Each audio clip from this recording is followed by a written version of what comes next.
বেড়ামারাবাসী পৃথিবীর মানুষের উপরে আল্লাহ যখন খুশি হয় তখন তার বাড়িতে আল্লাহ এক নম্বরেই কন্যা সন্তান পাঠায়। এখানে যাদের কন্যা সন্তান আছে তাদের উপরে আপনি আর কিছু না হোক আল্লাহ খুশি ছিল এই জন্য দিয়েছে। নবীজি বলেন কোন বাড়িতে যদি কন্যা সন্তান আসে সঙ্গে সঙ্গে ওখানে 4 জন ফেরেশতা চলে আসে। যখনই ও দুনিয়ার মুখ দেখে তখন তার মাথার উপরে ফেরেশতারা নূরের যে হাত আছে এতে স্পর্শ দিতে থাকে, ডাক দিয়ে বলতে থাকে এই দুর্বল দেহটা একটা দুর্বল দেহ থেকে বের হয়ে এসেছে, এই মেয়েটাকে যে লালন পালন করবে, একে যে দিনের শিক্ষা দেবে এবং সৎ পাত্র দেখে পাত্রস্থ করবে, এই 3টা কাজ যদি কোনো দায়িত্বশীল বাবা মা বড় ভাই যারাই দায়িত্বে থাকবে তাদের কফিল এরা যদি পালন করতে পারে কিয়ামতের দিন আমি আল্লাহর নবী আর ওই মেয়েটার লালন পালনকারী পাশাপাশি জান্নাতে থাকবো। সুবহানাল্লাহ বলার আওয়াজ শুনে বোঝা যাচ্ছে যে আমরা নারাজ। মেয়ে যাদের আছে বলেন তো আলহামদুলিল্লাহ। মেয়ে এসেছে এ কথা শুনলে মন খারাপ হয়েছে তো, মুখ কালো হয়ে যেত কাফেরদের। কাদের বলেন বলেন? রব্বুল আলামিন বলেন ওয়াইদা বশশিরা আহাদুহুম বিল উনসা যাল্লা ওয়াজহুহু মুসওয়াদ্দা ওয়া হুয়া কাযীম। সূরা নাহলের ভেতরে এসেছে হে নবী ওদের কাছে যখন আপনি কন্যা হয়েছে এই সংবাদ দেবেন তখন দেখবেন ওদের মুখ চেহারা কালো হয়ে গেছে। সুতরাং এই অভ্যাসটা এই স্বভাবটা কাফেরদের, এই স্বভাব এই অভ্যাস এখন অনেক মুসলমানের উপরে ভর করেছে। কারা কারা মেয়ে হলে নারাজ হয়েছিলেন হাত তোলেন দেখি। এই মিথ্যা কথা বলবেন না ভাই। না এই এলাকা ভালো আলহামদুলিল্লাহ, আমার নিজের জেলা তো এই বদনাম করা যাচ্ছে না, আর এটা রেকর্ড হচ্ছে সারা দুনিয়া যাচ্ছে। নিজের ঘরে যদি খড় না থাকে সারা দেশে আমার ওয়াজ চলবে, এখানে কিছু হলেও বলা যাবে না থক্কু। সুবহানাল্লাহ যারা পড়েছেন আমি আওয়াজ শুনে বুঝেছি, তারপরও বলছি ফেরেশতাদের দোয়া করার আগে কিন্তু শর্ত ছিল 3টা। ফেরেশতা এমনিতেই দোয়া করে না, এই 3টা শর্ত দিয়ে দোয়া করেছে। 1 নম্বরে এই মেয়েটাকে যারা লালন পালন করবে এর পেছনে যারা খরচ করবে তার সাধ্য মতো, এটা আমরা কম বেশি সবাই করছি। 2 নম্বরে এই মেয়েটাকে যারা ভালোবাসা দেবে এবং দিন শিক্ষা দেবে, যদিও 2 নাম্বার আর 1 নাম্বারই এক ছিল আমি ভাগ করে ফেলেছি। 1 নম্বরে যারা এই মেয়েটাকে ভালোবাসবে খুশি হবে, 2 নম্বরের পেছনে যারা সাধ্য মতো খরচ করবে লালন পালনের জন্য, 3 নম্বরে এই মেয়েটাকে যারা দিন শেখাবে, 4 নম্বরে যারা সৎ পাত্র দেখে পাত্রস্থ করবে। এই 4টা কাজ যেই মানুষটা পালন করবে কিয়ামত পর্যন্ত আল্লাহর রহমত তার সাথে থাকবে। না শব্দটা বোঝেননি। ফেরেশতারা কিন্তু বলেননি যে দুনিয়া পর্যন্ত তার সাথে আল্লাহর রহমত থাকবে। ফেরেশতাদের ভাষা ছিল ইলা ইয়াউমিল কিয়ামাহ, কিয়ামত পর্যন্ত আল্লাহর দয়া রহমত ওই মা বাবার প্রতি থাকবে। তার মানে কিয়ামতের ময়দানে যদি বিপদে পড়ে যান, বহু মানুষ আছে তাদের এই কন্যা সন্তানের কারণে নাজাত পেয়ে যাবে। সাহাবী এসে বললেন হে নবী আমার একটা মেয়ে। নবীজি বললেন তুমি এক জান্নাতের মালিক। আরেকজন এসে বলে হে নবী আমার 2টা মেয়ে। নবীজি বললেন তুমি অলরেডি 2টা জান্নাতের মালিক। আরেকজন এসেছিল হে নবী আমার 3 মেয়ে। বিশ্ব নবী বলেন আল্লাহ তোমার 3টা জান্নাত দিয়ে দিয়েছে। কুষ্টিয়াবাসী কন্যা সন্তানের ব্যাপারে যে কথাগুলো শুনছিলাম, আমাকে আল্লাহ পাক 3টা কন্যা দিয়েছেন। এই হাদিস দ্বারা আমি বিশ্বাস করি যদি এই শর্তগুলো দুনিয়ায় আদায় করতে পারি মহান আল্লাহ আমাকেও নবীজির সাথে জান্নাত দান করবেন। বলেন আমিন। এজন্য কন্যা যাদের আছে আপনি আনন্দে থাকবেন, খুশি থাকবেন। নবীজি জানিয়েছেন কোন ঘরে যদি একটা কন্যা সন্তান থাকে ওটা যদি আল্লাহ ওয়ালা হয় ওটা জান্নাতের একটা টুকরা। জোরে বলেন সুবহানাল্লাহ। দ্বিতীয় নম্বরে পেয়েছি আল্লাহ যদি এই লোকটার উপরে আর একটু বেশি খুশি হয় তাহলে তার বাড়িতে আল্লাহ মেহমান পাঠায়। কিন্তু আমরা এই বিষয়ে নারাজ। কোন মানুষের উপরে আল্লাহ যদি একটু খুশি হয় কন্যা দেয়, আর একটু বেশি খুশি হলে তার বাড়িতে মেহমান পাঠায়। তার মানে মেহমান যদি কারো বাড়িতে আসে আপনি মন খারাপ করবেন না, মনে করবেন তার রিজিক আল্লাহ সাথে করেই পাঠিয়েছেন। মেহমান 3 দিন পর্যন্ত থাকতে পারে, এরপরে থাকলে আবার বাড়িওয়ালার উপরে জুলুম হয়ে যায়। 3 দিনের ভেতরে মেহমান আপনার বাড়িতে যা খাবার দাবার খাবে, যা খরচ হবে তার পেছনে সব সাদকা। সুবহানাল্লাহ বলতে পারেন না?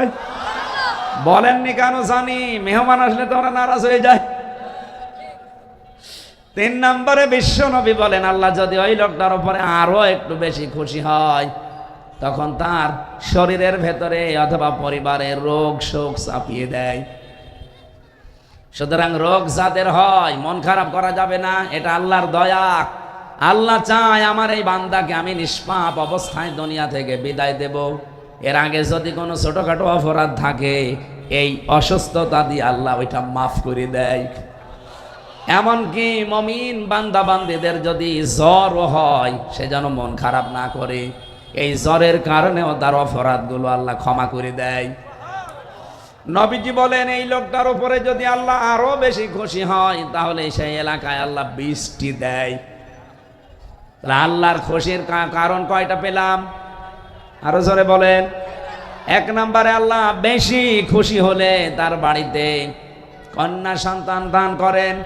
2 নম্বরে আরেকটু খুশি হলে সেখানে আল্লাহ পাক মেহমান পাঠান। যদি আরেকটু বেশি খুশি হয় ওই লোকটার উপরে তারে রোগ দেয়। সর্বশেষ যদি ওই এলাকার উপরে আমার আল্লাহ একেবারে খুশিতে আনন্দে আত্মহারা হয়ে যায় তখন বৃষ্টি নাজিল করে। পৃথিবীর কোন ক্ষমতা আছে বৃষ্টি নাজিল করা? নেই। আল্লাহ পাক বলেন আমি নিজে বৃষ্টি নাজিল করি। এত বেশি আমি খুশি হয়ে যাই যে এই খুশির ঝর্ণা ধারা দিয়ে রহমতের ধারাগুলো আমি দুনিয়াতে ফোঁটা ফোঁটা আকারে ফেলতে থাকি। সুতরাং এই 4টা বিষয় আল্লাহ সবচাইতে আনন্দিত খুশি, কিন্তু পৃথিবীর মানুষ বেজার।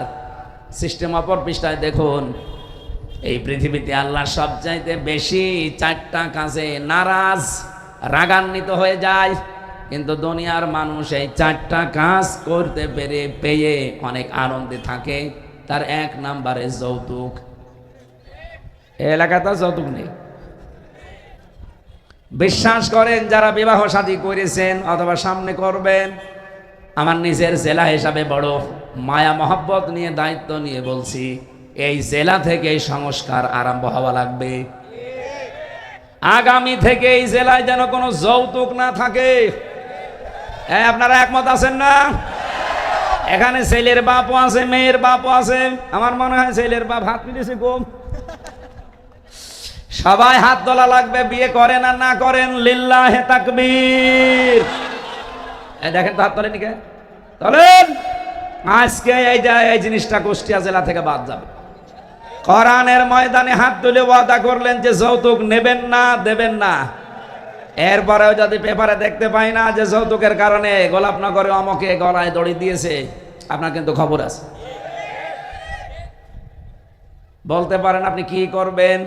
এখন করছি না, ভোটের পরে করব। এমন কিছু করে দেব জীবনে যৌতুকের নাম আমার মুখে আসবে না।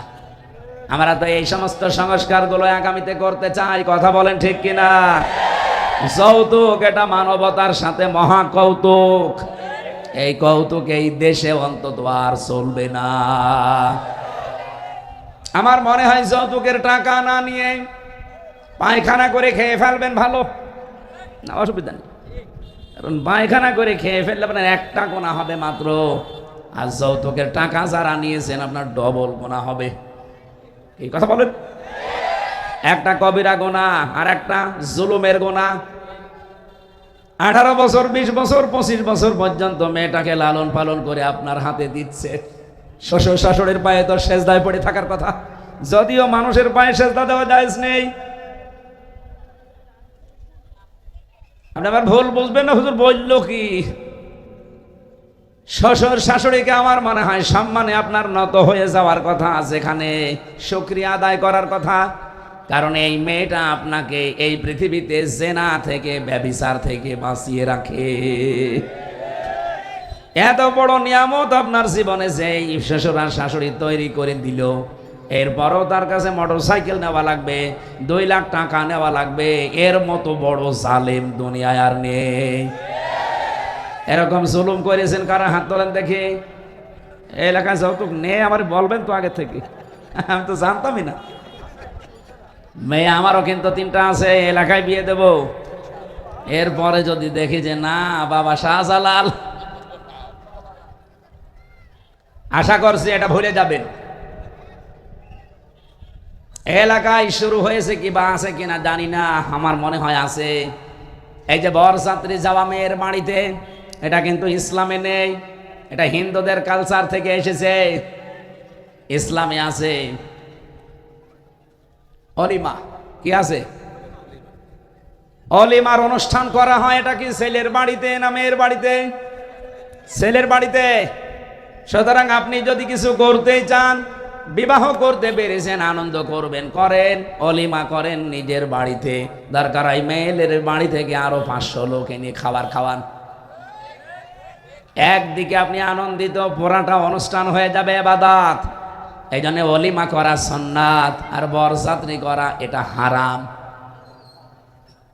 হারাম বলছি এই কারণে, বহু কন্যার পিতা মাতা তারা মন থেকে এই বরযাত্রী খাওয়াতে চায় না, বাধ্য হয় এই সমাজের কারণে। কারো জিনিস নেওয়া জায়েজ নেই কোন সময় জানেন? এই যে গাছে মনে করেন একটা কাঁঠাল আছে, অনেকগুলো কাঁঠাল পেকে আছে, এই গাছটা আপনার চাচার, আপনি ভাতিজা ওই চাচার কাছে যেয়ে বলছেন চাচা অনেকগুলো মানুষ দাঁড়িয়ে আছে, কাঁঠালও দেখতে ভালো লাগে, আমি আপনার ভাতিজা, কাঁঠাল 2টা দিলে হয় না? লজ্জার খাতিরে এদিকে ওদিকে তাকাতেও পারে না মানুষজন, বলছে নিয়ে যা, ওকে মন থেকে দিয়েছে। ওইটা আপনি নিতে পারবেন না, জায়েজ নেই আপনার জন্যে।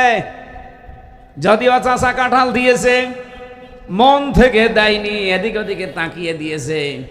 আপনি এইটা যদি আপনার জন্য জায়েজ না হয়, বরযাত্রীতে যারা যায় মরণের খাওয়া খায়, জায়েজ হয় কি করে? আশা করছে আগামী থেকে আমাদের এই জেলা থেকে আরম্ভ হবে এই কাজটা।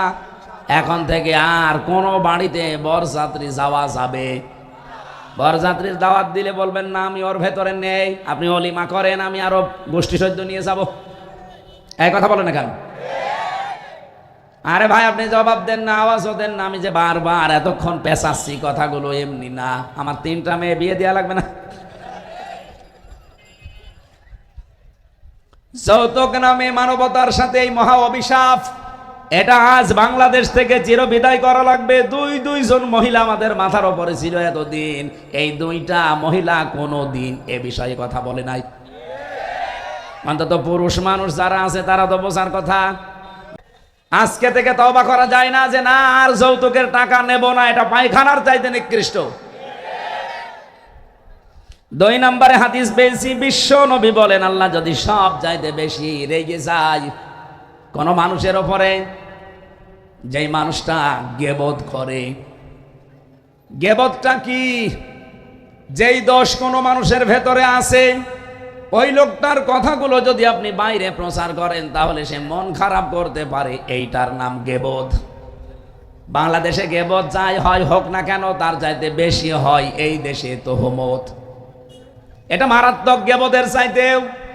এদিকে তাকান, এই 54 বছরের ভেতরে বাংলাদেশে স্বাধীন হয়ে সবচাইতে বেশি যে গোনাটা হয়েছে সেটা হচ্ছে তোহমত। কি কথা বুঝতেছে?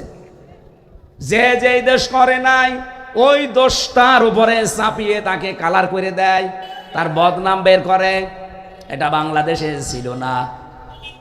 বলেন বলেন, সবচাইতে বেশি ছিল এই গোনাটা বাংলাদেশ জামাত ইসলামী আর ইসলামী ছাত্র শিবিরের বিরুদ্ধে।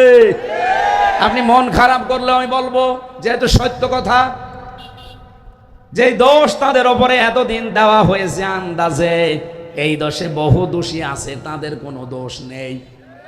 রাজাকারের দোষ তাদের দেওয়া হয়, তাদের দলে মাত্র 37 জন, অথচ যারা দেয় তাদের 1040 জন রাজাকার। আমরা যদি হই রাজাকার, আপনি তো রাজাকারের বাপ। বলেন তো, হাজর যদি এসে সইকে বলে তোর পেছনে ফুটো, ওরে মেরে ফেলা দরকার না?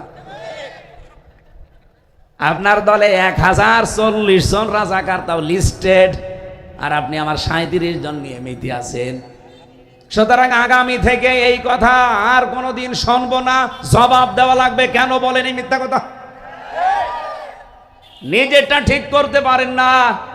যাদের 37 জনের ভেতরে 11 জনকে আপনি এই দোষে ফাঁসি দিয়ে মেরেই ফেলেছেন, যদিও তারা ওইভাবে রাজাকার ছিল না, আন্দাজে দোষ চাপিয়ে দেওয়া হয়েছে। আল্লামা সাইদি সংসদে দাঁড়িয়ে কোরআন বুকে নিয়ে বলেছিলেন, 71 সালের কোনো কাদা আমার গায়ে লাগে নাই। আমাকে যদি কেউ রাজাকার বলে তার প্রমাণ করতে না পারে, সে পিতৃ পরিচয়হীন অবৈধ যার সন্তান। এটাতে কত বড় সত্য কথা প্রমাণিত, তার বাস্তব প্রমাণ, তার 4 জন সাক্ষী এখনো তারা জীবিত আছে। এ মানুষগুলো এখন সব স্বীকার করছে যে এগুলো সব হাসিনার সাজানো, আর দাদা বাবুদের প্রেসক্রিপশন অনুযায়ী এটা করা হয়েছিল। সুতরাং আগামী থেকে দেশে আর আমরা কোনো জবাব দিতে চাই না, আমরা জবাব চাই। এই কথা বলেন না কেন? জবাব আমরা আর দেব না, জবাব এবার নেব। এই মিথ্যা তহমত দেওয়া বন্ধ করা লাগবে। ইসলামী ছাত্র শিবিরের উপরে সবচাইতে বড় অপবাদ যেটা, তহমত যেটা, তারা নাকি রগ কাটে। আরে ভাই, বৈধভাবে যদি কোনো রগ কাটার বিষয় আসে তাহলে রগ না করলেও কাটা যায়, কিন্তু আজ পর্যন্ত 77 সাল থেকে শুরু করে 25 সাল এ পৃথিবীর সবাই জানে ছাত্র শিবিরে কোনো রগ কাটা লোক নেই। কিন্তু যারা বলে দেখেন তাদের অধিকাংশগুলো রগ কাটাকাটি করে এখন হাসপাতালে। এটা কবে বন্ধ করবেন আপনি? আপনি তো এলাকায় বসবাস হওয়ার অযোগ্য বানিয়ে ফেলছেন। কারণ যারা তহমত দেয় ওই এলাকার মানুষের ওপরে আল্লাহর বড় বড় দয়ার ভেতরে বৃষ্টি একটা, ওইটা আল্লাহ বন্ধ করে দেয়। কথা বুঝতেছেন? এটাকে আমি বানালাম। মসানবীর জামানায় একবার বৃষ্টি বন্ধ হয়ে গিয়েছিল। চাটিয়াল ময়দানে উম্মতদেরকে নিয়ে তিনি দোয়া করলেন, রব্বুল আলামিন তুমি বৃষ্টি দাও। একবার, দুইবার, 3বার দোয়া করার পরে আল্লাহ বলেন বৃষ্টি তো হবে না, হাত নামাও।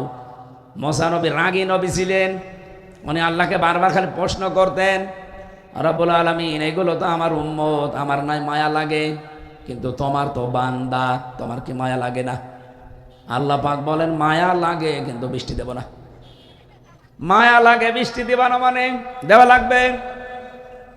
আল্লাহ পাক বলেন মুসা আমি বৃষ্টি দিতে পারি এই মুহূর্তে, কিন্তু তুমি যাদের নিয়ে দোয়া করছিলে নামিমা, তালাতালি করা, এর কথা ওর কাছে লাগানো, এর দোষ ওর উপরে চাপিয়ে দেওয়া, এইরকম একজন মানুষ এখানে বসে আছে, সেও তোমার সাথে হাত মিলিয়েছিল। সে যতক্ষণ বের হয়ে না যাবে বা পরিবর্তন না হবে, তুমি নবী মুসা হয়ে দোয়া করলেও কবুল হবে না। মুসা নবী রেগে গেছেন, এমন রাগা ওনার চুল টুপি দিয়ে খাড়া হয়ে বের হয়ে যেত। ডাক দিয়ে বলে, রব্বুল আলামিন তুমি শুধু ওই লোকটার নাম বলো, দেখো কি করি ওর। আল্লাহ বলেন না, আমি নিজেই নাম ধরে কথা বলতে নিষেধ করি, আর এখন আমি নাম বলে দেবা, সবার সামনে তারে অপমান করবা, হবে না। মুসা নবী বললেন, রব্বুল আলামিন তুমি যদি নাম না বলো, আমি তো আর আলিমুম বিদাতিস সুদূর না, যে মনের খবর জানি। চিন্তা করে দেখেন তো, মুসা নবীর মতো এত বড় পাওয়ারফুল নবী, যিনি আল্লাহর সাথে কথা বলতেন, কালিমুল্লাহ বলা হয় যাকে, সেই নবী বলছে আল্লাহ আমি তো আর আলিমুম বিদাতিস সুদূর না, যে মনের খবর কি আমি জানি।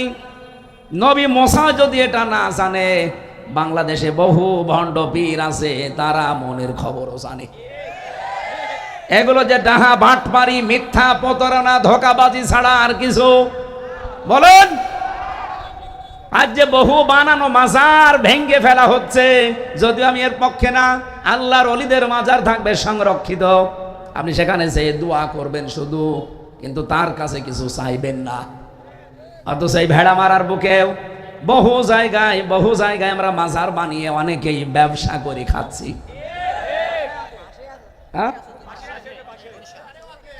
যেখানেই থাকুক না কেন, এগুলো আল্লাহর ওলিদের মাজার থাকবে, সম্মানের জায়গা। আপনি সেখানে যাবেন, সূরা ইখলাস পড়ে, সূরা ফাতিহা পড়ে একটু দোয়া করে আমার আল্লাহর কাছে তাদের মর্যাদা আরো বৃদ্ধি করবেন। কিন্তু আপনি যে যদি তাদের কাছে চান, এটা যে প্রকাশ্য শিরিক। আল্লামা সাইদি সহ বহু আলেমরা এই দেশে আজ 50, 60, 100 বছর ধরে বলে, অথচ আমাদের হুঁশ ফেরে না। কুষ্টিয়াবাসী কবে হুঁশ ফিরবে আপনাদের? বাংলাদেশের অন্য জেলায় গিয়ে কথা বলতে মাঝে মাঝে আমার লজ্জা হয়, কারণ এই জেলাতে 2 জায়গায় বড় বড় শিরিক প্রকাশ্যে চলছে। একটা আমাদের কুমারখালী থানায়, আর একটা এই থানায়। এই জন্য যেখানে যেটা আছে আমরা চাই তারা যদি আল্লাহর ওলি হয়ে থাকে, তারা সম্মানের জায়গায় থাক। কি কথা বলেন না কেন? তাদের নিয়ে আপনি ব্যবসা করে খাবেন, তার মানে কি? এই পৃথিবীতে সবচাইতে বেশি আল্লাহ পাক ঘৃণা করেন তাদেরকে, যেই মানুষগুলো যৌতুকের টাকা নেয়, গীবত করে, তহমতের দোষ লাগিয়ে দেয়, আর যারা মাজারের খাদেম হয়ে ব্যবসা করে খায়। একটু বেশি হয়ে গেল নাকি? না না, কেবল শুরু হচ্ছে। বেশি হয়েছে মানে কিয়ামতে যাদের উপরে আল্লাহ নিপতিত করবেন, তাদের ভেতরে 1 নম্বরে যাদের নাম আমি পেয়েছি, তারা এই মাজার ব্যবসায়ী। এই শক্ত কথাগুলো কোরআন হাদিস থেকে শক্তভাবে বলা হয়। এজন্য অনেকের ব্যবসায় ভাটা পড়ে, তখন তারা বলে হামজাকে ভোটই দেব না। কোন জায়গার ফতোয়া কোন জায়গায় দিচ্ছে? ওরে আমি বাঁচাতে চাই। মাজারে সেজদা করা, মাজারে মানত করা, আগরবাতি দেওয়া, কিছু চাওয়া, এটা প্রকাশ্য শিরিক। বলেন বলেন। কিন্তু যেখানে শিরিক হবে ওই জায়গাটার আস্তানা ধ্বংস করে দেওয়া, এটা ইমানদারের কাজ। শিরিক হলে ওই জায়গায় আল্লাহর রহমত থাকে না। যারা একে অন্যের দোষ চাপিয়ে নিজেকে সাধু সাজান, নিজেকে ভালো মনে করেন, আপনি কি হচ্ছে জানেন? মুসা নবী বললেন, আল্লাহ আমি তো জানি না যে লোকটাকে, তুমি একটু বলো, ইঙ্গিত দাও।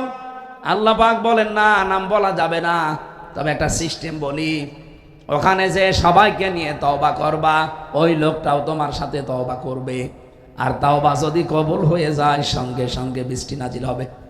মুসা নবী বললেন, এখানে এরকম একজন লোক আছে যে নিচে দোষ করে অন্যের উপরে চাপিয়ে দেয়, অথবা এর কথা ওর কাছে লাগায়। আজ বাংলাদেশের বিভিন্ন পরিবারে, বিশেষ করে সমাজে, পাড়ায় পাড়ায় মানুষের ভেতরে মিল নেই শুধু এই গুনাহ থাকার কারণে। আর মেয়েদের অভ্যাস এটা আরো বেশি। এরা এক জায়গায় হলেই শুধু গীবত। এই কথা বলে না কেন? কার কার বউ গীবত করে হাত তোলেন তো। একজন সম্মানিত মা বোনেরা, এরা যদিও ভয় পাচ্ছে যে রাতে আবার বিছানায় থাকতে দেন কিনা, এই জন্য হাত তুলছে না, কিন্তু আমি জানি মেয়েদের ভেতরে এই কবিরা গোনাটা বেশি। এই গোনার প্রচলন যে এলাকায় বেশি হয়ে যায়, সেই এলাকায় আল্লাহ 4 নাম্বার যে রহমত, বৃষ্টি বন্ধ করে দেয়। মুসা নবী সবাইকে নিয়ে তওবা করলেন, তওবা করা শেষ, হাত তুললেন, সঙ্গে সঙ্গে আমার আল্লাহ বৃষ্টি দেওয়া আরম্ভ করে দিয়েছেন। এই জন্য এই গোনা যদি আমাদের কুষ্টিয়া জেলায় থাকে, আমরা এখান থেকে আজকে তওবা করে ফেলতে পারি না? বলেন বলেন। এরপরেও যদি আপনি এই গোনায় লিপ্ত থাকেন, নিজে দোষ করেন, অন্যের উপরে চাপিয়ে তাকে কালার করে দেন, আপনি এই মাহফিল থেকে চলে যান। কারণ আমরা যে দোয়া করবো, দোয়া কবুল হবে না আপনি থাকলে। দেখেন তো, ওই যে একজন চলে যাচ্ছে, দেখ, মনে হয় ওই গোনা করে, ওই যে আরেকজন যাচ্ছে। ইমাম মালিক রহমতুল্লাহ আলাইহি তার জীবনীতে পড়ছিলাম, এদিকে তাকান, তার জামানায় তিনি দেশের মদিনার প্রধান বিচারপতির দায়িত্বে আছেন। ওই সময় একজন মহিলা মারা যাবার পরে তার প্রতিবেশী এসেছে তার লাশ ধোয়াতে। লাশ যখন ধোয়াচ্ছিল, মহিলা এগুলো সব সাফ করার পর এই রানের উপরে হাত লাগিয়েছে, সঙ্গে সঙ্গে হাত গেছে আটকিয়ে। মহিলা হাত আর ছড়াতে পারে না, হাত ছড়াতে গেলে লাশও উঠে পড়ে। কি গো, কি করা যায়? এ তো মহামুসিবত। এলাকার ইমাম সাহেবকে ডাক দেন। এলাকার ইমাম সাহেব এসে ফতোয়া দিয়েছে, এক কাজ করেন, এ মহিলা তো মরেই গেছে, এবার ওই জায়গা থেকে চামড়া কেটে হাত ছোড়ান। কিন্তু ওই মহিলা যার স্বামী যারা আছে, সন্তান যারা আছে, তারা বলে না, আমার বউ আমার মা মারাই গেছে, তার উপর এখন আবার চামড়া কাটবেন, হবে না, দরকার হয় জীবিত মহিলার হাত কেটে ফেলেন। ওর স্বামী আর সন্তান এসে বলে, কি বলেন আপনারা, আমরা এসেছি প্রতিবেশী হিসাবে উপকার করতে, আর আপনারা এখন আমাদের জীবিত মায়ের জীবিত স্ত্রীর হাত কেটে ফেলবেন? না, এটা আমরা মানি না। তাহলে এতটুকু ইমাম সাহেব দিয়ে হবে না, আর একটু বড় জায়গায় যান।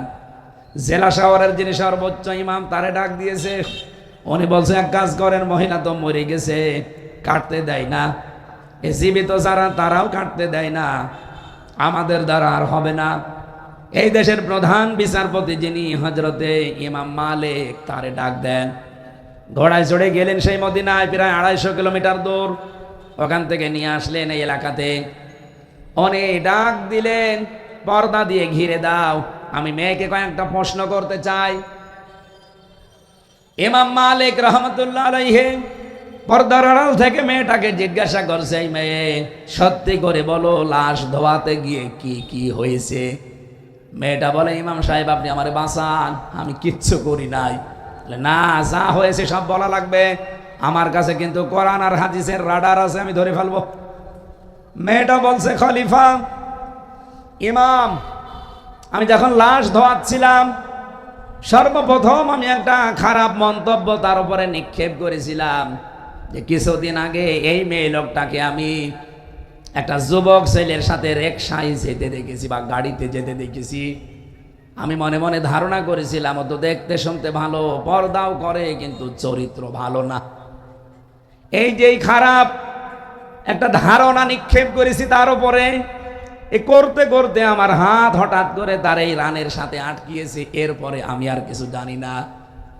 ইমাম সাহেব বলে, হ্যাঁ আমি ধরে ফেলেছি। কোরআনে কারীম আল্লাহ রাব্বুল আলামিন জানিয়েছেন, ওয়াল্লাযীনা ইয়ারমুনাল মুহসানাতি সুম্মা লাম ইয়াতু বিআরবাআতি শুহাদা ফাজলিদুহুম সামানিনা জালদা ওয়ালা তাকবালু লাহুম শাহাদাতান আবাদা উলাইকা হুমুল ফাসিকুন। বলেন আল্লাহু আকবার। সূরা নূরের ভেতরে এসেছে, ইমাম মালিক বলে, আমি আল্লাহর এই ঘোষণা জানি। 1500 বছর আগে কোরআনে কারিমে আয়াতটা আল্লাহ নাযিল করেছেন। আল্লাহ পাক বলেন, কোন নির্দোষ নিরপরাধ কিচ্ছু জানে না ওই সম্পর্কে এমন একটা সতী সাধবী মেয়ে লোকের উপরে যদি কেউ ব্যভিচারের জেনার তহমত লাগিয়ে দেয়, তার চরিত্রের উপরে কিছু নিক্ষেপ করে, যারা প্রমাণ করতে পারে তাদের অসুবিধা নেই, কিন্তু 4 জন সাক্ষী নিয়ে আসা লাগবে। যদি 4 জন সাক্ষী জেনাকার অবস্থায় দেখে, তার সাক্ষী নেওয়া হবে। যদি আন্দাজে বলে না, তার সাক্ষী নেওয়া যাবে না। 4 জন সাক্ষী যদিও জোগাড় করতে না পারে, তাহলে তার 2টা শাস্তি হবে। 1 নম্বরে তাকে 80টা বেত মারা হবে, 2 নম্বরে তার জীবনেও কোনোদিন সাক্ষী গ্রহণ করা হবে না। তোমার সাক্ষী কোথায়? 4 জন বলে, না, একজনও নেই। একজনও নেই যখন, তখন তোমার প্রথম শাস্তি সামানিনা জালদা, আমি তোমাকে 80টা বেতাঘাত করা হবে এই মুহূর্তে। রাষ্ট্রের জাল্লাদকে ডাক দিয়ে বলে, আরম্ভ করো। আর দ্বিতীয় শাস্তি, যদি এটা হয়ে যায়, যদি বেঁচে থাকে, কোনোদিন তার সাক্ষী এই পৃথিবীতে জীবিত অবস্থায় আর নেওয়া হবে না।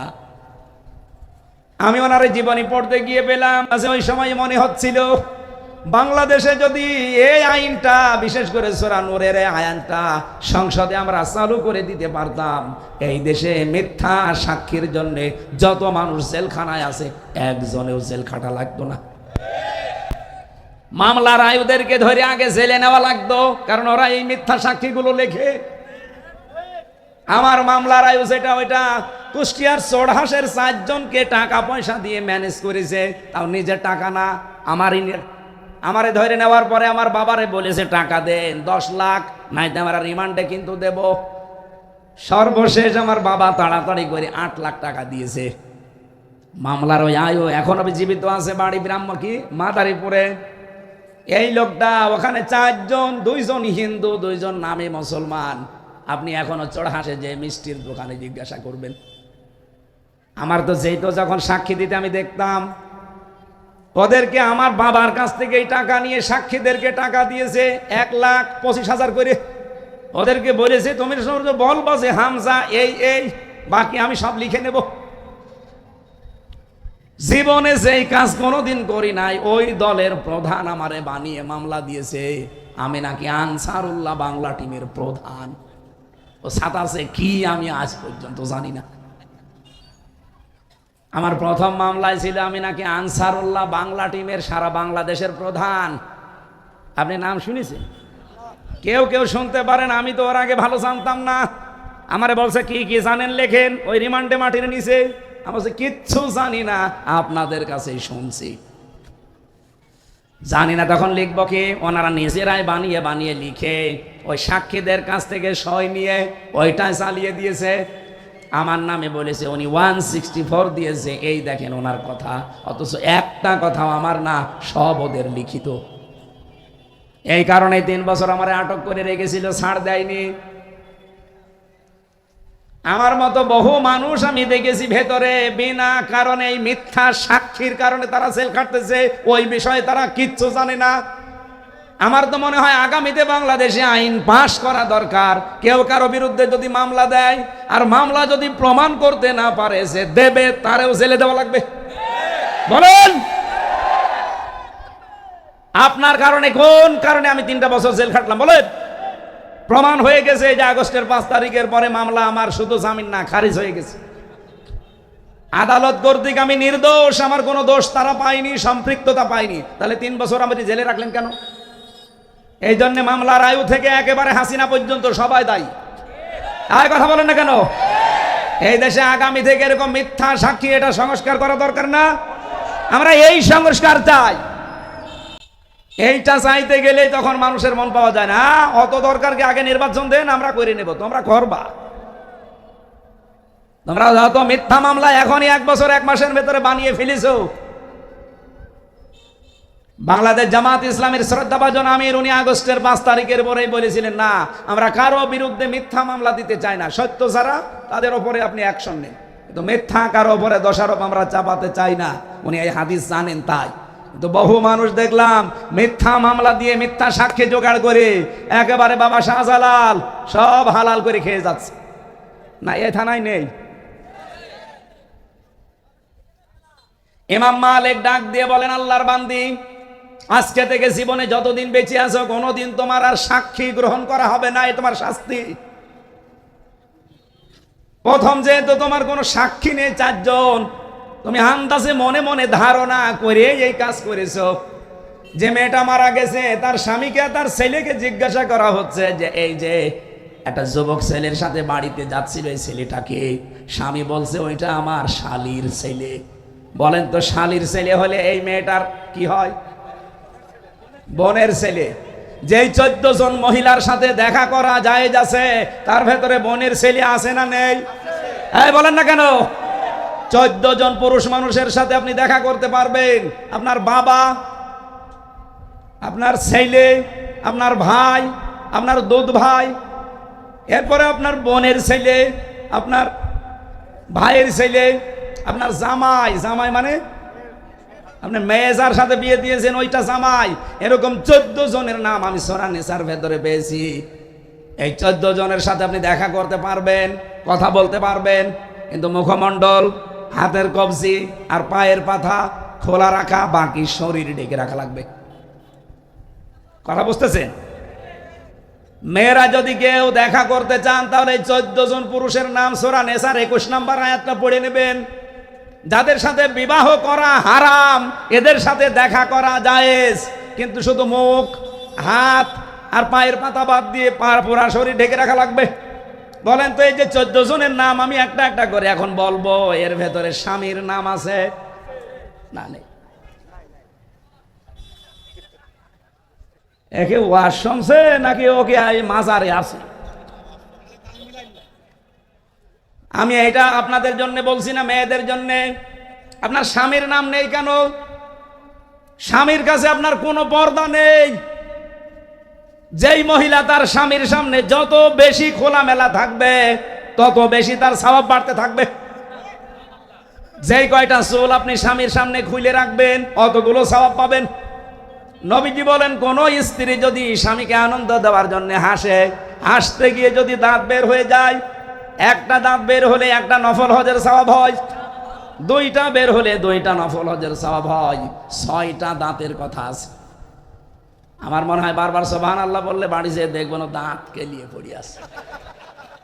কি গো, হুজুর ওয়াজ করলে যত দাঁত দেখবা তত সওয়াব। এই জন্য আমি আর নামলাম না, দরকার নেই, দুইটাই থাক। সম্মানিত মা বোনেরা, আমি জানি আপনারাও দাঁত বের করেন স্বামী বাদ দিয়ে দোলা ভাইয়ের সামনে। হ্যাঁ, কথা বলে। এরকম মহিলা দেশে নেই? একজন মেয়ে লোকের জন্য মরণের মতো কঠিন এবং ভয়ঙ্কর হচ্ছে 2 জন পুরুষ। মৃত্যুকে মানুষ যেমন ভয় করে, এই 2 জন পুরুষকে যেন এরকম ভয় করে চলে। তার একজন হচ্ছে দোলা ভাই আর একজন দেবর। আর এই দেশে এই 2 জনের সামনে কোনো পর্দা থাকে না, অথচ এই 2 জন সম্পর্কে ভয়ঙ্কর। এদের থেকে আরো বেশি দূরত্ব বজায় রাখা লাগবে। একজন মেয়ে লোকের জন্য যেমন 2 জন পুরুষ মানুষ ভয়ঙ্কর, মৃত্যুর মতো একজন পুরুষের জন্যও 2 জন মহিলা সবচাইতে ভয়ঙ্কর। একজন হচ্ছে তার শালী আর একটা ভাবি।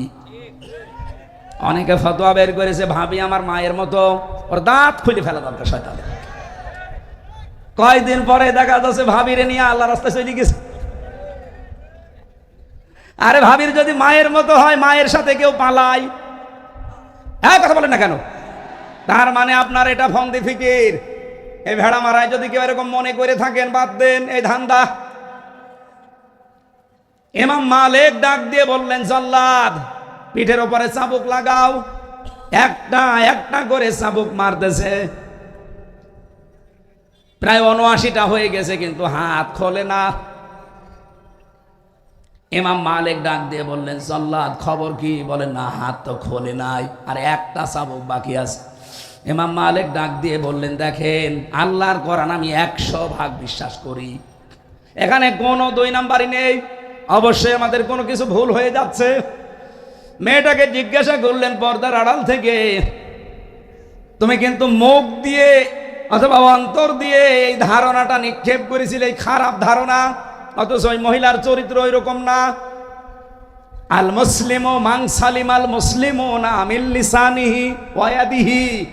নবীজি বলেন মুসলমান তো ওইটা যার হাতের দ্বারা মুখের দ্বারা অন্য মুসলমান শান্তি পায়।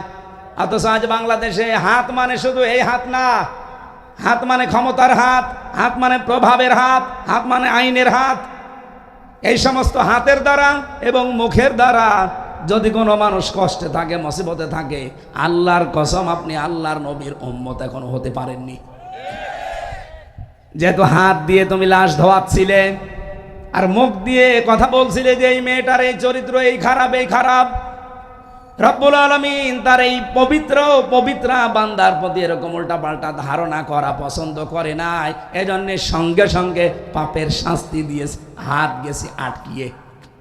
তো একটা চাবুক তো বাকি আছে, 80টা মারলে তো তোমার গোনা মাফ হবে। জাল্লাদকে বললেন চালাও এবার বিসমিল্লাহ বলে। 79টা হয়ে গেছে, আর একটা মারবে, বিসমিল্লাহির রহমানির রহিম। 80টা মারার সঙ্গে সঙ্গে চট করে হাত খুলে গেছে।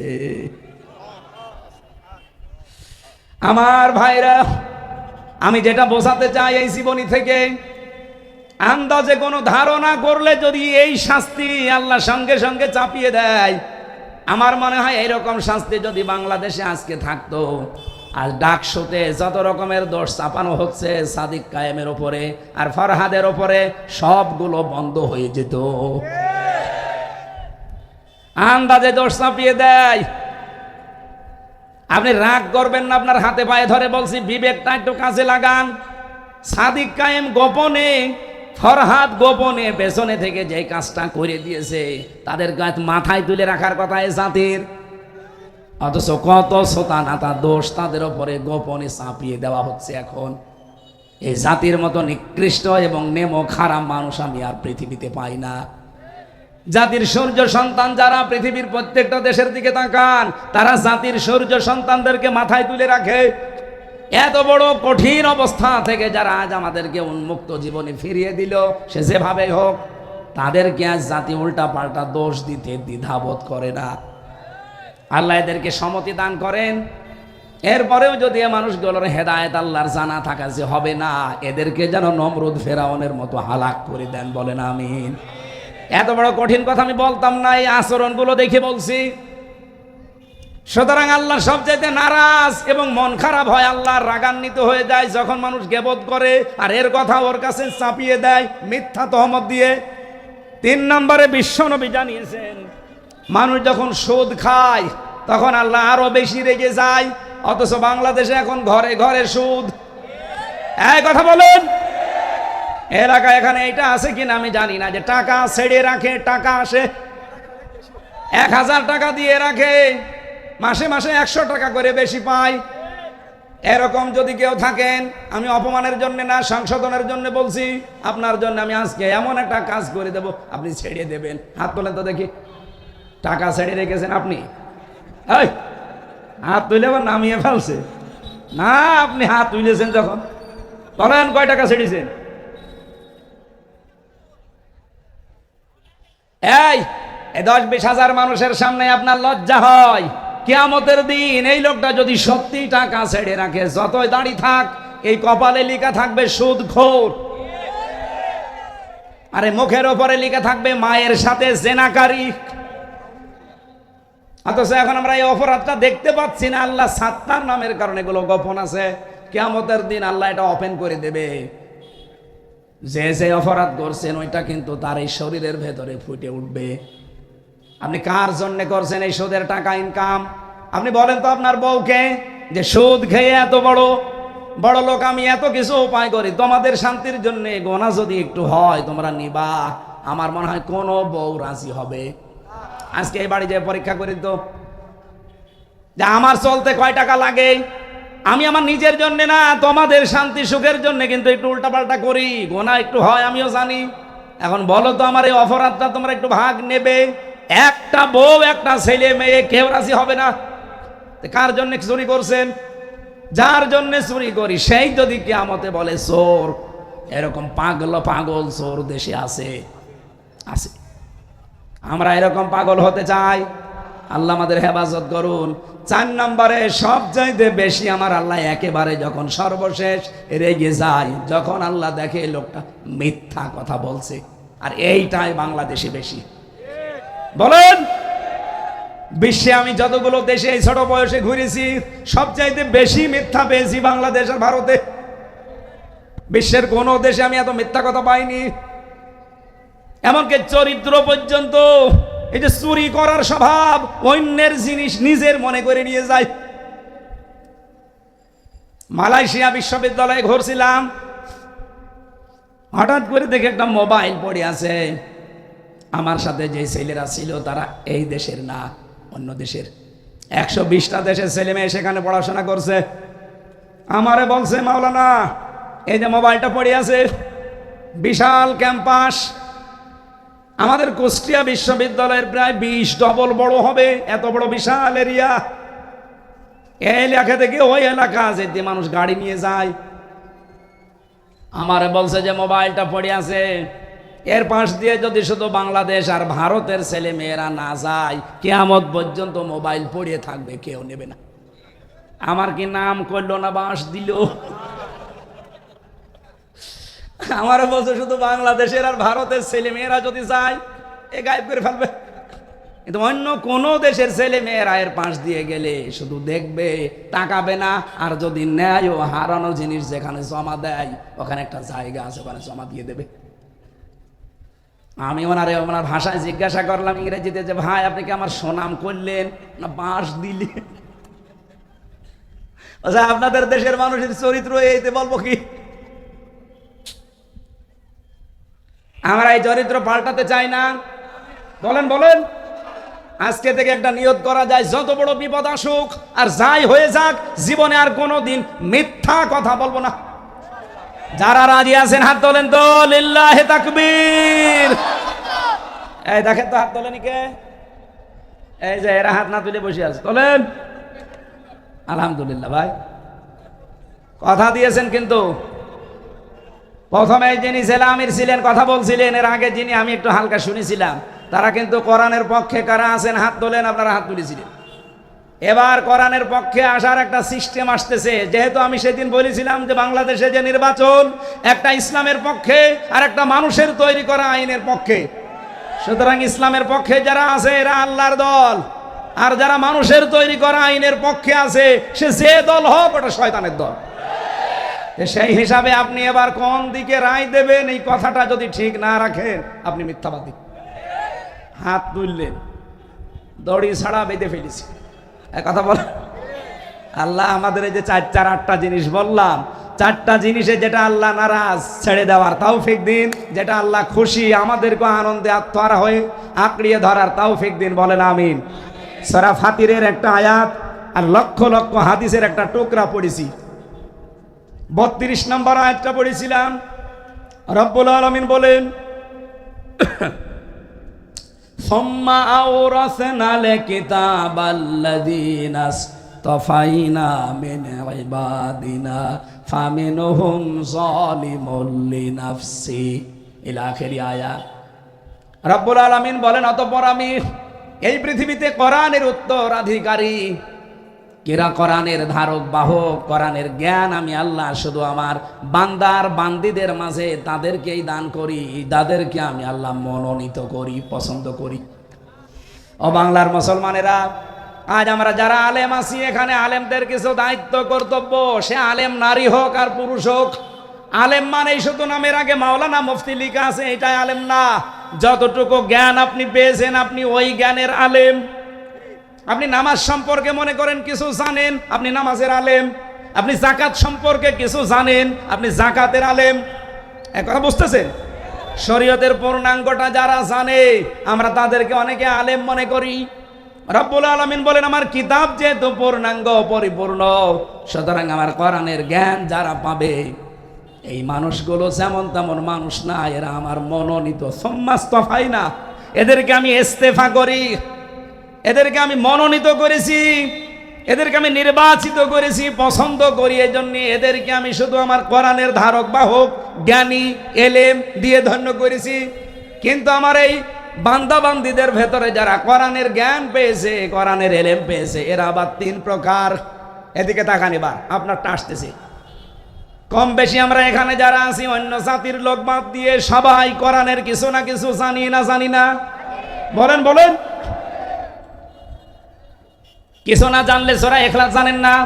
কুল হুয়াল্লাহু আহাদ, এই তো আপনাকে আল্লাহ কোরআনের জ্ঞান দিয়েছে।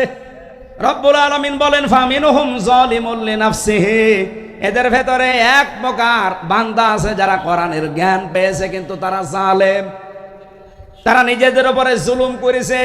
কারা তারা দেখেন তো আপনি এই ক্যাটাগরিতে পড়েন কিনা? 1 নম্বরে যে মানুষগুলো কোরআনের জ্ঞান পেয়েছে, এলেম পেয়েছে, কিন্তু হারাম কাজ লিপ্ত থাকে আর ফরজ কাজ করে না।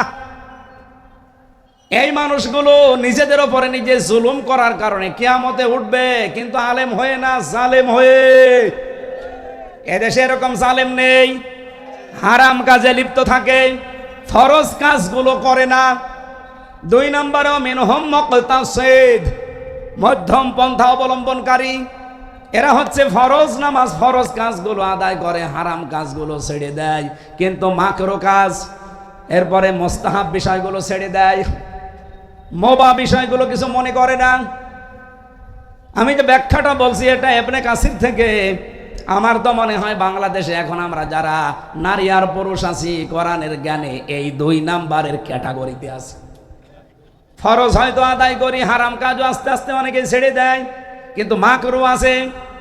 এরপরে আবার অন্যান্য যতগুলো সুন্নত আছে ওগুলোর গুরুত্ব দিতে চায় না। এরপরে মুস্তাহাব আছে, মানতে চায় না। আল্লাহ আমাদেরকে এই পর্যায়ে রেখেছে, আমার যতটুকু পর্যায়ে আলোচনা। 3 নম্বরে ওয়ামিনহুম সাবিকুম বিল খায়রাতি বিইজনিল্লাহ, 3 নম্বরে তারা যারা অগ্রগামী ভালো কাজে আল্লাহর অনুমতি ক্রমে। এইটাই আমি বোঝাতে আয়াতটা পড়েছি। রবিউল আউয়াল মাস, বিশ্বনবী এসেছিলেন এই মাসে যতগুলো মিশন নিয়ে, তার 1 নম্বরে মিশন ছিল আল্লাহর এই জমিনে আল্লাহর বিধান কায়েম করা। আমি কি এটা বানালাম? বলেন বলেন। আপনি পড়া কোরআনটা সামারাইজ করে দেখবেন, সব কথার এক কথা এই কথা। হে নবী, আপনাকে আমি পাঠাইছি হল্লাযী আরসালা রাসূলাহু বিল হুদা ওয়া দীনিল হাক্কি লিইয়ুযহিরাহু আলাদ দীনি কুল্লিহি ওয়ালাউ কারিহাল মুশরিকুন। আমি সেই আল্লাহ, আপনাকে আমি পাঠালাম আমার সত্য দিন ইসলাম দিয়ে, কোরআন দিয়ে। আমি চাই পৃথিবীতে যত জীবন বিধান আছে সব পেছনে ফেলে দেবেন, আমার কোরআনকে আপনি দুনিয়ায় জারি করবেন, কায়েম করবেন, বিজয় করবেন। যদিও এতে মুশরিকদের মন খারাপ হবে। সুতরাং রবিউল আউয়াল মাস এসেছে আমাদের এই শিক্ষা দিতে। আমরা এই দেশে এখন আল্লাহর বিধান কায়েম করতে চাই, যদিও যারা শিরিক করে তাদের কাছে এটা ভালো লাগবে না। কথা বলেন না কেন? আলেমদের ভেতরে 3 নাম্বার যেটার পর্যায়, এটা অনেকে আমরা এখনো যেতে পারিনি। আল্লাহ যাদেরকে নির্বাচিত করেছেন, মনোনীত করেছেন, ভালোবেসেছেন, পছন্দ করেছেন, তাদেরকে এই কাজটা আল্লাহ অ্যাক্টিভ ভাবে করার সুযোগ দেয়। যেমন আল্লামা সাইদিকে আল্লাহ দিয়েছিলেন। উনি যদি পীর হতেন, সারা জীবন পীর সাহেবগিরি করতেন, কত কিছুর মালিক হয়ে যেতেন আপনি বলেন। তার মতো বড় পীর বাংলাদেশে আর কাউকে পেতেন আপনি? এত মুরিদও তার কেউ থাকতো না, এত মুরিদ হয়তো তার। কিন্তু জীবনে তিনি এই 3 নাম্বারটা বেছে নিয়েছেন। অমিনহুম সাবিকুম বিল খায়রাত। এই খয়রাতের ব্যাখ্যায় আমি প্রায় 25টা বিষয় পেয়েছি। একটা একটা করে সিরিয়াল করে আমি দেখেছি। সর্বপ্রথম খয়রাত, ভালো কাজ আল্লাহর দৃষ্টিতে এই জমিনে দিন কায়েম করা। কুষ্টিয়াবাসী বড় ভালোবাসি আপনাদের। আমি চাই নারী পুরুষ যারা এসেছেন এটা একবারে বুঝে ফেলেন। আপনি যত তাড়াতাড়ি বুঝবেন তত তাড়াতাড়ি আপনি কল্যাণ পাবেন। যত অগ্রগামী হবেন দেখবেন তত তাড়াতাড়ি কল্যাণ আসতেছে। যালিকা হুয়াল ফাদলুল কাবীর। এটা যেমন তেমন দয়া না, আল্লাহ বলেন এটা বহু বড় দয়া, ফাদলুল কাবীর, সবচাইতে বড় অনুগ্রহ আপনার প্রতি। বাংলাদেশে আজ মাত্র 18 কোটি মানুষের 7 কোটি 20 লাখ মানুষ এরা চাচ্ছে যে এই দেশে দিন কায়েম হোক। এই আয়াত অনুযায়ী এরাই অমিনহুম সাবিকুম বিল খায়রাত, এরা ভালো কাজে অগ্রগামী এই মাত্র 7 কোটি 20 লাখ। বাকি যারা বাইরে আছেন আহ্বান জানাবো, ফিরে আসেন। আল্লাহর দিন কায়েমের জন্য পতাকা তলে যারা শামিল করতে চায় শামিল হয়ে যান। ইবনে মাসউদের হাদিস পড়েছিলাম না, ফাত্তাবিউস সাওয়াদাল আযম। তোমাদের জীবিত অবস্থায় যখন তোমরা দেখবে সেই দলের দ্বারা ইসলাম কায়েম করা অতি তাড়াতাড়ি সম্ভব, তোমরা ওই দলকে সাপোর্ট করবা, অনুসরণ করবা, পেছনে থাকবা। আর আমি যেটা জানি এখন বাংলাদেশে দিন কায়েম করার জন্য সবচাইতে বেশি অগ্রণী ভূমিকায় আছে বাংলাদেশ জামাত ইসলামী। আপনার মন খারাপ হলে আপনি লেখাপড়া করে বুঝে নেন, যান সূরা ফাতির 32 নম্বর আয়াত। এটা যদি করতে পারেন এর পরবর্তীতে আল্লাহ সুসংবাদ দিয়েছেন জান্নাত। জান্নাতুন না, জান্নাত বহু বচন দিয়েছেন। এরপরের শব্দটা আদন, স্থায়ী। আমরা এখানে যারা আরবি গ্রামার বুঝি জিজ্ঞাসা করে দেখেন তো, আরবিতে 1 বচন আছে, 2 বচন আছে, বহু বচন আছে। কিন্তু অন্যান্য ভাষায় আপনি এটা পাবেন না, 1 বচন, বহু বচন। তার মানে 2 হলেও কিন্তু বহু বচন হয় না, কমপক্ষে 3 হওয়া লাগে। আল্লাহ যে জান্নাতুন না দিয়ে জান্নাত বহু বচন দিয়েছেন। তাফসিরে মুফাসসিরে লিখেছেন, কোন মানুষকে যদি আল্লাহ এই পৃথিবীর ময়দানে দিন কায়েমে শরীক থাকার কারণে তাকে যদি জান্নাত দান করেন, একটা না কমপক্ষে 3টা জান্নাত দান করবেন। আর এক একটা জান্নাত হবে এই ভেড়া মারার মতো। বলেন, তামাম পৃথিবীর সমান এক একটা জান্নাত হবে। আমরা যেহেতু লবে পড়েছি, আমরা করছি, মন থেকে করছি, ইখলাসের সাথে করছি। আপনাদেরকে আহ্বান জানাচ্ছি, দুনিয়া থাকবেন না, আমিও 100 বছর পরে এখানে থাকবো না, আপনিও থাকবেন না। আসেন এই বহু বছর যে 3টা জান্নাত কমপক্ষে পাওয়া যাবে, এইটা পাওয়ার জন্যে অফি যালিকা ফালিয়াতানা ফাসিল মুতানাফিসুন। এবার প্রতিযোগিতা আরম্ভ করি আমরা সবাই মিলে এই জান্নাতটা পাওয়ার জন্য। যেখানে একটা জান্নাতের কথা বলেন না আল্লাহ, কয়টা বলেন? বলেন। সবাই যেন কমপক্ষে 3টা জান্নাতের মালিক হতে পারি, সেই রাস্তায় এগিয়ে আসার আহ্বান জানাচ্ছি।